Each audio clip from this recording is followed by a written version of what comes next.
नमस्कार, जय हिंद, वंदे मातरम। स्वागत आप सभी का मेरे इस यूट्यूब चैनल शीर्षो ऑनलाइन क्लास में।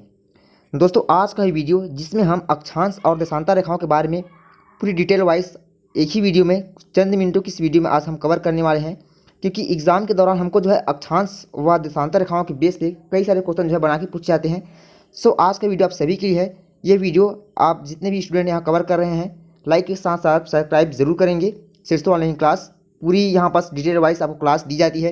सबसे पहले हम जान लेते हैं यहाँ पास डेफिनेशन होता है क्या है अक्षांश और देशांतर रेखाओं का। ठीक है, अब देखेंगे यहाँ पास पृथ्वी में किसी स्थान की भौगोलिक स्थिति का पता हम लगाते हैं किसके सहायता से, अक्षांश व देशांतर रेखाओं की सहायता से। ठीक, सिंपल परिभाषा हमारा यही बनेगा कि पृथ्वी में किसी स्थान की भौगोलिक स्थिति का निर्धारण अक्षांश और देशांतर रेखाओं द्वारा किया जाता है। सिंपल सी डेफिनेशन हमारा ये रहेगा, इसको हमको ध्यान में रखना है, इसको स्क्रीनशॉट आपको ले लेना है। ठीक है ना। चलिए, अब सबसे पहले हम जान लेते हैं यहाँ पास अक्षांश रेखा के बारे में। थोड़ा सा मैं आपको फिगर में थोड़ा सा क्लियर कर दूँ। देखेंगे यहाँ पास सपोज दैट ये हमारा पृथ्वी हो गया। यदि मैं पृथ्वी को दो भाग में डिवाइड कर दूँ तो पृथ्वी को जो दो भाग में डिवाइड करने वाली रेखा होती है इसी को हम क्या बोलते हैं, इक्वेटर कहा जाता है। इक्वेटर का मतलब होता है जिसको हम भूमध्य रेखा या विषुवत रेखा कहा जाता है। ठीक है, तो जब ये दो भागों में डिवाइड करती है तो अभी हमारा क्या बनता है, एक बनता है हमारा नॉर्थ का पोल और दूसरा बनता है हमारा साउथ का पार्ट।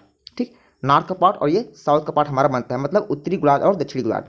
तो भूमध्य रेखा के समांतर जितनी भी इस प्रकार से लाइनिंग खींची होती है ये हमारी क्या कहलाती है यहाँ पास, तो ये कहलाती है हमारी दक्षांश रेखा। ठीक, अक्षांश रेखा ये सभी कहलाती है। इस चीज़ को आपको यहाँ पास कंफर्म होना चाहिए आप सभी को। ठीक है, कोई भी डाउट आपके माइंड में रहना नहीं चाहिए, क्योंकि जितने भी आपकी डाउट है आज सभी डाउट को हम एक ही वीडियो में यहाँ पास कंप्लीट कर देंगे। ठीक है, अब यहाँ पास जान लेते हैं हम किसके बारे में, देशांतर के बारे में। अब देशांतर का क्या होता है, तो मैंने आपको बताया था कि हमारा जो विषुवत रेखा होता है जब ये दो भागों में डिवाइड करता है पृथ्वी को, तो एक क्या बनता है, नॉर्थ का पोल बनता है, दूसरा क्या बनता है, साउथ का पोल बनता है। तो इसी के समांतर जितने भी इस प्रकार से लाइनिंग गुजरी होती है, ठीक है, जो कि उत्तरी ध्रुव और दक्षिणी ध्रुव से होकर गुजरती है ना, ध्यान में हमको रखना है, उत्तरी ध्रुव और दक्षिणी ध्रुव से होकर गुजरती है, इसी को हम क्या बोलेंगे, देशांतर रेखा कहेंगे। तो इस चीज़ को आप सभी को कन्फर्म होंगे, आशा है सभी से। ठीक है, कन्फर्म आपको होना भी चाहिए। ठीक है, क्लास मैं पूरी ऐसा कोशिश करूंगा कि भाई जो भी क्लास में आ लूँ वो सभी को आप सभी को पूरी डिटेल के साथ अच्छे से बेहतरीन क्लास दे सकूँ मैं। ठीक है, अब जानते हैं यहाँ पास अक्षांश रेखाएं के बारे में। अक्षांश रेखाएं यहाँ पास होती क्या है। ठीक है, बात करते हैं हम अक्षांश रेखाएं। अक्षांश रेखाओं को लैटिट्यूड लाइन्स भी कहा जाता है, ये भी हमको ध्यान में रखना है। अब देखेंगे इसको हम डिफाइन कैसे कर सकते हैं। इसमें भूमध्य रेखा जिसको हम क्या बोलते हैं, इक्वेटर बोलते हैं। ठीक है, भूमध्य रेखा के समांतर से किसी भी स्थान की उत्तरी और दक्षिणी ध्रुव की वो जितनी भी रेखाएं खींची जाती है इसी को हम क्या कहते हैं, तो भाई इसी को कहा जाता है अक्षांश रेखाएं। मैंने आपको अभी फिगर में जस्ट बना के बताया था इसको, तो इसको आपको यहाँ पर ध्यान से समझना है। ठीक है, यहाँ तक। अब कुछ कॉन्सेप्ट है, उस कॉन्सेप्ट को यहाँ पास क्लियर करें तो हमारा जो है यहाँ पास कुछ अच्छी सी रणनीति बन जाए। ठीक है, अब देखते हैं यहाँ पास कॉन्सेप्ट क्या है कि अक्षांश रेखाएं विषुवत रेखा या भूमध्य रेखा के समांतर होती है। ठीक है, जैसे कि मैंने आपको अभी बताया था यहाँ पास कि अक्षांश रेखाएं, ठीक है, विषुवत रेखा ये भूमध्य रेखा के समांतर होती है। अक्षांश रेखा की बात करते हैं, ये 0 डिग्री से 90 डिग्री उत्तर एवं दक्षिण तक होती है। अर्थात कह सकते हैं कि इनकी जो टोटल लाइन्स होगी, मतलब कितनी होगी यहाँ पास, 181 यहाँ पास होगी। ठीक है, कितनी होगी यहाँ पास, 181 यहाँ पास होगी। अब देखेंगे कुछ कंडीशन हमको ये भी पूछा जाता है कि भाई इनकी जो लाइनिंग होती है, मतलब अक्षांश रेखा की कितनी होती है, तो हम बता देते हैं यहाँ पास आसानी से कितना होता है करके, 181। लेकिन ऑब्जेक्टिव क्वेश्चन में कभी कभी हमको जो है 179 भी दिया होता है और कभी कभी जो है 180 भी, मतलब 180 भी दिया होता है। ठीक है ना, तो देखते हैं यहाँ पास 180 कौन सी कंडीशन में हमको मिलता है और 179 ये हमको कौन सी कंडीशन में मिलता है।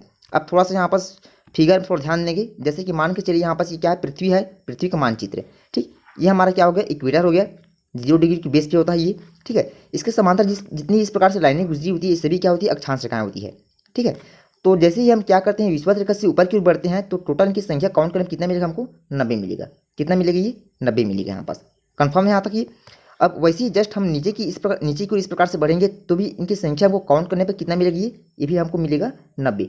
अब इसको जोड़ने पर हमको कितना मिलता है, तो भाई मिलता है ये हमको 180 हमको मिलेगा। ठीक है, यहाँ पास कितना मिलेगा, 180 हमको यहाँ पास मिलेगा इनको सभी को जोड़ने पर। ठीक है, तो यहाँ पास तो मैंने तो कितना लिखा है यहाँ पास, तो 181 लिखा है। तो भाई बात तो यहाँ पास 180 हो रही है, तो ये कंफर्म नहीं हो रहा आप सभी को। देखें इसको कंफर्म थोड़ा सा करते हैं हम। मैंने क्या किया था यहाँ पास, जो भी इक्वेटर मैंने यहाँ पास लिया था इसको तो हमने अटैच किया नहीं किया था उसमें, तो इसको भी हमको क्या करना है, जो 0 डिग्री का है वो विषुवत रेखा है इसको भी हमको अटैच करना है उसमें। तो इसको जो है 180 में हमको जब ऐड करेंगे कितना बनेगा हमारा, यही हमारा बनेगा 181 बनेगा। कंफर्म हो गया आप सभी को यहाँ तक ना। ठीक है, क्योंकि भाई ये जो विषुवत रेखा है, ये भी क्या है, इस प्रकार से क्षैतिज है ना, तो कह सकते हैं ये भी क्या है, एक प्रकार से अक्षांश रेखा है। यदि एक अक्षांश रेखा है तो इसको भी हमको जोड़ना पड़ेगा, तो जोड़ने पर कितना मिलेगा ये, तो मिलेगा ये 181। ठीक है यहाँ तक। अब दूसरा जो हमको यहाँ पर डाउट मिला है वह मिला है 179 पे।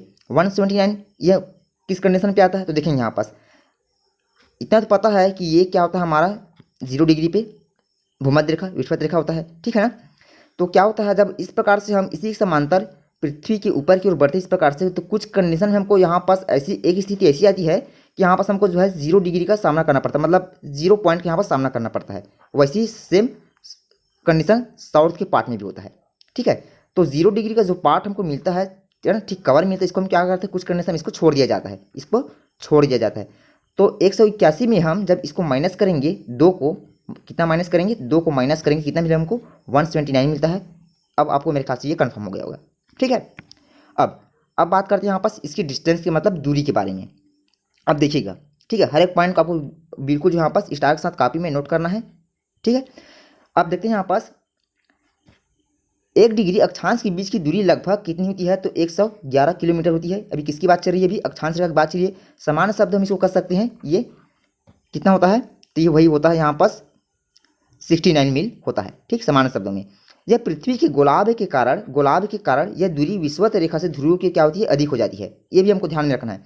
क्वेश्चन में भाई यही से हमको एग्जाम में यही से हमको क्वेश्चन आके पूछे जाते हैं कि भाई विषुवत रेखा से जब हम बढ़ते हैं ध्रुव की ओर, तो थोड़ी जो दूरी है वो अधिक होती है कि कम होती है। तो हमको बताना है कि विषुवत रेखा से जब हम ध्रुव की ओर बढ़ते हैं, कौन सी रेखा की बात हो रही है फिलहाल अभी, तो अक्षांश रेखा में, ठीक है। तो उस कंडीशन में क्या होता है, ये अधिक हो जाती है। यही बात यदि अक्षांश ना हो करके क्या होता है, इसमें देशांतर की बात की हो जाती है, तो उसमें क्या होता है, दूरी घटती है, मतलब शून्य होती है। हमको ये यहाँ पास बताना होता, ठीक है ना। चलिए, अब ये तो होगा हमारा डिस्टेंस। अब इसके बाद जान लेते हैं यहाँ पर देशांतर रेखा के बारे में। जैसा कि मैंने आपको बताया था कि पृथ्वी के मानचित्र में जितने भी इस प्रकार से खड़ी लाइनें होती है, ठीक है, खड़ी लाइनें मतलब ऊर्ध्वाधर लाइनें सभी क्या कहलाती हैं, तो कहलाती हैं देशांतर रेखाएं। देशांतर रेखा को दोस्तों इसको जो है लॉन्गिट्यूड लाइन भी कहा जाता है। ये भी आपको कंफर्म कर लेना है यहाँ पास, क्योंकि भाई जब तक हम किसी चीज़ में अच्छे से खड़े नहीं उतरेंगे, कंफर्म नहीं होंगे, तब तक हमारी जो डाउटेड जो है बरकरार रहेगी, डाउट हमारा क्लियर नहीं हो पाएगा, ठीक है ना। तो ज़रूरी ये है कि हम हर चीज़ को यहाँ पास पूरी कॉन्सेप्ट के साथ मैदान में अपनी रणनीति के साथ खड़े उतरे। अब देखते हैं यहाँ पास देशांतर रेखा होता क्या है। देशांतर रेखा की यदि हम बात करें तो समान देशांतर रेखा को मिलाने वाली काल्पनिक रेखा जो कि ध्रुवों से होकर गुजरती है, क्या कहलाती है ये, तो ये कहलाती है देशांतर रेखा। ध्यान में हमको ये भी रखना है कि देशांतर रेखा को भाई मेरिडियन भी कहा जाता है, मेरिडियन लाइन भी कहा जाता है। ये पॉइंट हमको नोट करना है बिल्कुल स्टार के साथ में, क्योंकि क्वेश्चन मेरिडियन पॉइंट से बना के पूछे जाते हैं, ठीक है ना। चलिए, ये तो हो गया देशांतर रेखा की बात फिलहाल यहाँ पास। अब कुछ और भी यहाँ पास कुछ कॉन्सेप्ट आते जाएंगे, उसको मैं यहाँ पास बारी बारी से आप सभी को यहाँ पास क्लियर कराता चले जाऊँगा, ठीक है। मैंने आपको क्या बताया था कि देशांतर रेखा हमेशा जो है ध्रुवों से होकर गुजरती है। इसको आपको ध्यान में रखना है, यहाँ पास ध्रुवों से गुजरता मतलब नॉर्थ ध्रुव और साउथ ध्रुव, ठीक है, इन दोनों से होकर गुजरता है, वही हमारी क्या होगी यहाँ पास देशांतर रेखा। और जो इन दोनों के बीच में इस प्रकार से लाइनिंग होती है, जिसको हम क्या बोलते हैं, प्राइम मीडियन, ठीक, इसको आपको ध्यान में रखना है, प्राइम मेरिडियन, जैसे कि मैंने यहाँ पास लिखा है, इसको आपको ध्यान में रखना है, ठीक है। चलिए, अब बढ़ते हैं उसके बाद इसके डिस्टेंस के बारे में। दूरी यहाँ पास क्या होनी चाहिए, ये हमको यहाँ पास जानना बेहद जरूरी है। ऊर्ध्वाधर, अब ऊर्ध्वाधर मैंने आपको बता दिया है, जो भी खड़ी लाइनें होती हैं इस प्रकार से, ठीक है, खड़ी लाइन इस प्रकार से इसको क्या बोलते हैं, तो इसी को कहा जाता है ऊर्ध्वाधर लाइन। रेखाओं के बीच की दूरी को गोरे कहा जाता है। ये पॉइंट हमको नोट करना है स्टार के साथ में, इसी को क्या कहा जाता है, गोरे। अब देखेंगे यहाँ पास थोड़ा सा मैप में जितनी भी इस प्रकार से लाइनिंग दी हुई है, मतलब ऊर्ध्वाधर लाइन की बात करते हैं हम इस प्रकार से, तो इन दोनों के बीच की जो दूरी है, इधर भी इधर भी इधर भी, ठीक, इन दोनों के बीच की जो दूरी होती है इसी को कहा जाता है गोरे करके। ध्यान में हमको ये भी रखना है कि पूर्व से पश्चिम में 180 अंश तक होती है, मतलब टोटल इनकी जो संख्या होगी देशांतर रेखाओं की संख्या कितनी हो जाएगी यहाँ पास, 360 होगी, ठीक है ना। ये पॉइंट हमको यहाँ पास नोट करना है। मतलब कह सकते हैं कि 180 हमारा इधर होगा, किसमें, पश्चिम साइड में, और पूर्व में कितना होगा, तो 180 इधर होगा, मतलब टोटल इनकी संख्या कितनी हो जाएगी यहाँ पास, सबको ऐड करने पे मिलेगा हमको 360 मिलेगा। ये हमको यहाँ पास ध्यान में रखना है। अब उसके बाद लेते हैं अगला स्लाइड। अगले स्लाइड में यहाँ पास देखेंगे, ध्यान देंगे थोड़ा सा, हर एक कॉन्सेप्ट आपको क्लियर होना चाहिए। प्रयास हमारा यही रहेगा।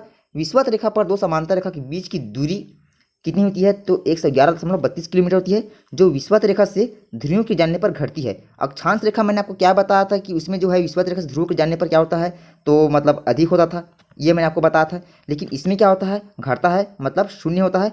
ये पॉइंट हमको यहाँ पर ध्यान में रखना है, ठीक है। दूरी की बात पूछी जाए तो हमको बताना है भाई कि दूरी इसमें कितना होता है, कितना, तो 111.32 किलोमीटर में ही होता है, ठीक है, हमको ये बताना है। जबकि अक्षांश में कितना था, उसमें सिर्फ था 111, ये था किलोमीटर में, ठीक। तो इस पॉइंट को आपको यहाँ पर ध्यान में रखना है, ठीक है।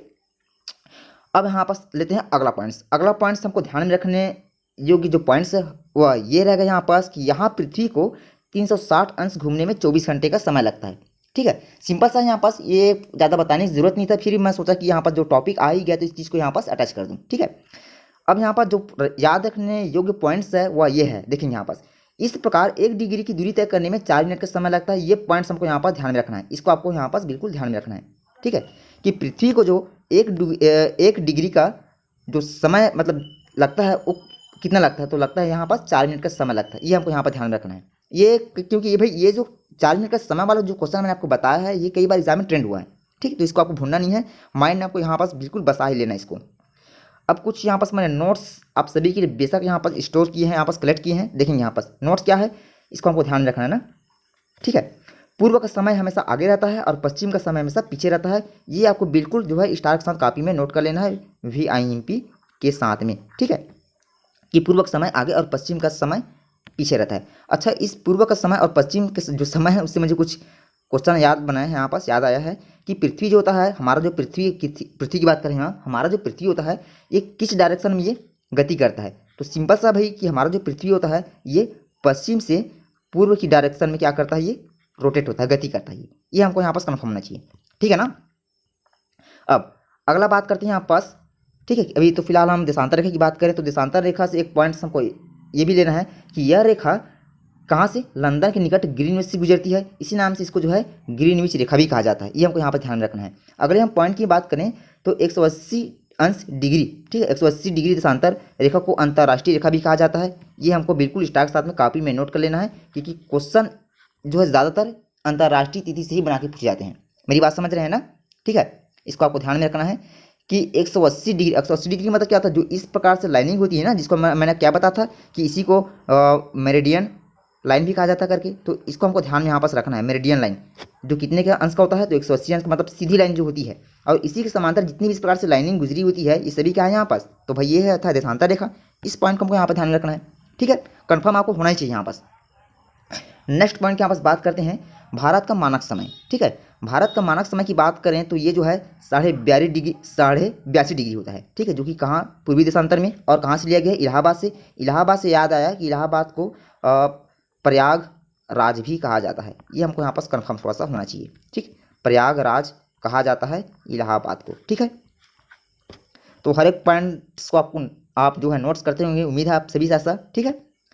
देखिए कोई डाउट आपसे छूटना नहीं चाहिए भाई, मेरा प्रयास वही रहेगा कि जितने भी आपके डाउट्स हैं मैं उसको अच्छे से क्लियर कर सकूं, यही मेरा प्रयास है यहाँ पास। कई बार इस चीज़ को मैं आपको बता चुका हूँ यहाँ पास। अच्छा थोड़ा सा देखेंगे यहाँ पास, ये जो दिया हुआ है भारतीय मानक समय रेखा, ठीक है, ये कितने राज्यों से गुजरा है। मैं भारत की बात कर रहा हूँ फिलहाल यहाँ पास ना, भारत की बात करूँ कि भारतीय मानक समय रेखा जो है ये कितने राज्यों से गुजरा हुआ है, ठीक है। तो ये जो है 5 राज्यों से गुजरा है, ठीक है। कौन कौन सा, तो एक आता है हमारा उत्तर प्रदेश, मध्य प्रदेश, छत्तीसगढ़, ठीक है, और आंध्र प्रदेश, उड़ीसा।